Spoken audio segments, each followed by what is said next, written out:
Hello everybody and welcome back to Red Eagle Politics. Make sure you guys like this video down below and subscribe to the channel if you are new. So Joe Biden's approval rating has hit its newest low point since August of 2022 in the Real Clear Politics average. He's down there at 39.2%, and we have 5 months and basically 3 weeks to go before the 2024 election. Early voting is going to be starting in just over 4 months in some states. But Joe Biden is in a whole lot of trouble, 39.2%. And this is abysmal for him because it kind of shows that there's this big rift within not just the country as a whole, but within Biden's own base that voted for him in 2020 and now is turning against him. That doesn't necessarily mean they're all going to turn out and vote for Donald Trump or that Biden's only going to get 39% of the popular vote, because we are in a very polarized country. The fact that Biden has an approval rating above 1% kind of showcases that, because, 30 or 40 years ago, or if you had an unbiased media, his approval rating would probably be lower than George Bush's was back in late 2008, early 2009 before Obama took office. But you look at this and it's like, yeah, he's in a lot of trouble. The economy's not working for him. Foreign affairs are a mess. Immigration, the border's wide open. Crime is going up in many places despite reporting going down in many places. And then the Israel-Hamas conflict, he's down ridiculously. He's at 32.3%. That's actually slightly lower than his approval rating on immigration. And this is partially because both sides of the conflict are opposing Joe Biden and what he's doing. And that is absolutely huge. You see that there. And in terms of the direction of the country polls, and we always got to keep you guys updated on this, 24% say it's on the right direction. It's an election year, and not even a quarter of the people in this country believe that the country is on the right track. That's not a good sign for the incumbent administration. Yeah, Trump is on trial. His personal favorable rating is not really all that high, but it's higher than Biden's, which is pretty much what matters. And the fact that things are getting worse for him fast kind of showcases that, you can't sit back here and say that Joe Biden's the favorite. You could point to certain metrics that showcase that he's still got a dog in the fight, and I'll probably agree with that, even if it is because I think it's better to be cautious and optimistic than, too boastful, prideful, and kind of a little bit complacent, because complacency kills, and we talk about that. But what is more important is just the basic metric that we need to analyze of what will determine the winner. Because we knew in 2020 that we were going to see higher turnout, especially after COVID and BLM, started to ramp up, than we were going to see in 2016.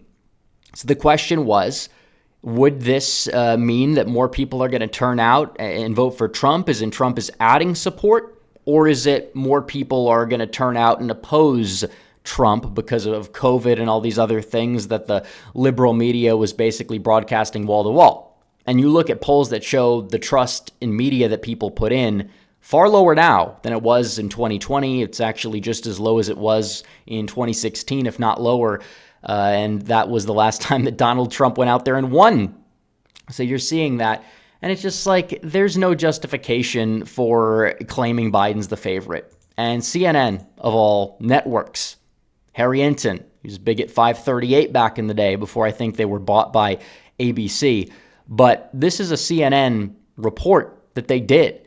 And even CNN is forced to admit this, because of the people who supported Biden in 2020 but oppose his handling of the war, he's only got 50% support and 50% are opposing him. And even those who like his performance with the war, even then he's only at 87% with those voters. Yeah, some might come home. I don't think Kennedy's going to end up with 8% or 20%. I think Kennedy's going to end up, 3 to 4% like Gary Johnson 2016 numbers.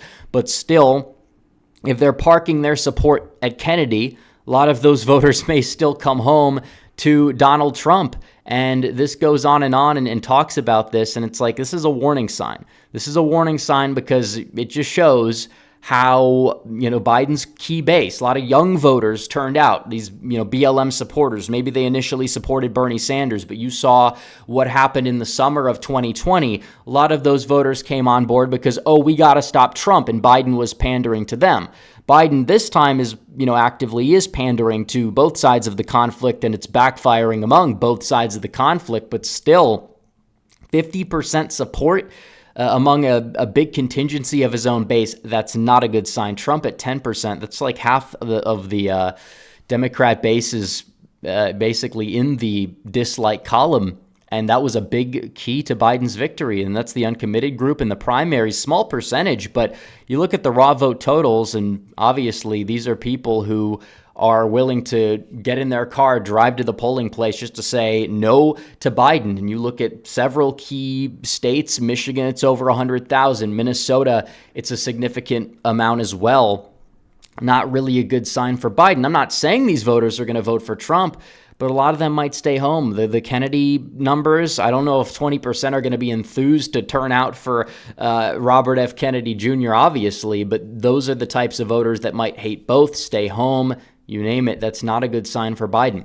Biden's trying to make his campaign now on abortion, trying to target these voters, but it's not entirely working. We talk about abortion.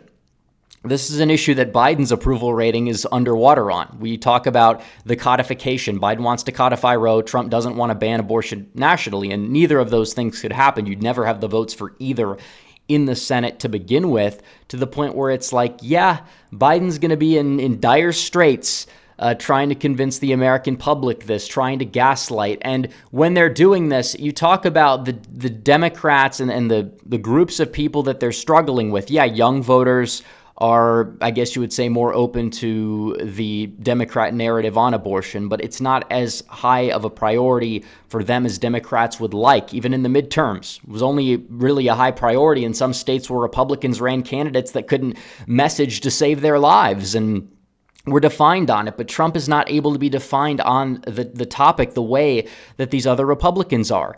But these young voters, they oppose Biden's handling of the war in the Middle East. They call him Genocide Joe. I mean, obviously, a lot of these pro-Palestine people are insane. These protests are insane, but that doesn't change the fact that Biden is really struggling with these people, and it's going to help Trump out electorally, especially because civil unrest in general happening under a president doesn't make him look good. Even though it was Democrats rioting in the summer of 2020, it probably helped Biden that the BLM riots were taking place. Overall, it didn't help Trump whatsoever, even if it wasn't Trump's fault. But that's beside the point, because that's just public perception. And trying to blame Trump for things that are happening under you, not really that good. Now, again, talk about the fear-mongering about democracy. Democracy and abortion are not issues that really appeal to black voters, which Biden is struggling to enthuse, and Hispanic voters, which Biden is struggling to enthuse. That's like the white suburbanite, suburban mom, wine mom, millennial that he's trying to appeal to. But even then, do you really think that those people voted for Trump in 2020 at all? No, of course not. I don't believe it's going to really help him. But he's losing voters, and even the whole democracy thing does not appeal to young people. It doesn't. A lot of young voters just couldn't care about that. If Donald Trump's going to be talking about the border, talking about jobs for young people, that's going to help more than a democracy or whatever. Biden's basically saying, yeah, let me destroy the country because Trump is the threat to the nation. Okay, whatever. That's his messaging. Doesn't exactly make sense. And of these people that are 2020 Biden voters not voting for him, 60% say that Biden's support for Israel's over the top. 4% say not enough. So overall, again, like I said, these are not Trump voters, but you talk about the turnout drop. That's what matters. What Trump voter isn't going to turn out for Trump this time around? You could say there's less of a focus on the presidential race. It's true Trump might not hit 75 million votes again, but I mean, even then, Biden's going to lose more than Trump. What, the whole 1/6 thing? I don't think that really plays out well in comparison to everything else we've seen in terms of the border, in terms of the economy, in terms of the foreign conflicts. We talk about the drop-off in places like Michigan, Wisconsin, Pennsylvania, Georgia, Arizona, and slowing trends, slowing growth in some places like the Atlanta metro. It's like, yeah. Honestly, when you look at this stuff, I think that you can't say that Donald Trump is not the favorite at this point. And the economy is likely not going to save Joe Biden. When you want to look at the economy in the polls and how people perceive the state of the economy, 3% say it's excellent. I mean, in 2019, back when Trump was the favorite, and the economy, you had obviously no COVID at the time, that number was easily close to 50%. Even people that didn't want to vote for Trump thought the economy was doing great. And obviously now it's not the case. Only 24% say the economy's good or excellent. 43% say it's poor. And that includes, of true independents, 49% of them say that it's poor. And in terms of how it's trending, 54% say it's getting worse, including 60% of true independents. So you can't sit here and gaslight the American public on the economy, gaslight them on anything when they obviously have two eyes and two ears. We got a lot of NPCs. But again, just looking at the metrics of this, you can't say Biden's the favorite. He's in a whole lot of trouble. Democrats know it. And approval rating, not some arbitrary 13 keys model, is the number one indicator for a president's vote share in terms of their reelection bid. And that's what matters. Donald Trump on the callback, they say, did you approve of his job? Even people that say, I don't like the guy, they approved of his job. And that's what matters. So when it comes down to it, Biden's in trouble. His approval rating hits a new low for recent history, minus 17. And things can change, but he's running out of time. And Donald Trump, he's already on the verge of victory in the electoral map. He needs to go out there, get Pennsylvania, get Michigan, get Wisconsin, or at least get one or two of those three. Get Arizona, lock down Arizona, Georgia, Nevada. It's over. He's president. We can save this country, but we got to make it happen, so people need to get out and vote, or it's going to be a huge disappointment. We cannot afford to drop the ball once again. So anyways, guys, thanks for watching this video. Like this video down below, comment down below, subscribe to the channel, hit the bell for notifications so you never miss another video. Follow me on social media. The links are all in the description down below, and I will see you guys in the next one. Red Eagle, out.